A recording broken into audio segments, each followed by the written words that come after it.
Деветмесечно дете утринава почина во штипската населба Железничка. Детето цела недела било болно, но 32 годишната мајка не го однела на лекар, туку го лекувала дома. Ноќеска околу 3 часот детето повеќе не давало знаци на живот, пошто мајката повикала итна помош. Екипата пристигнала, но кај детето констатирала смрт, пошто е повикана и полиција.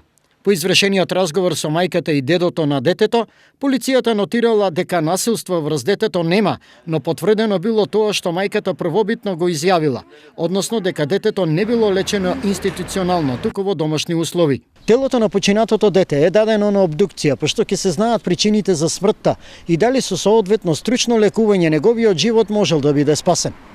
Дали има елементи на негрижа, ќе утврди обвинител, откако ќе бидат готови наодите од обдукцијата.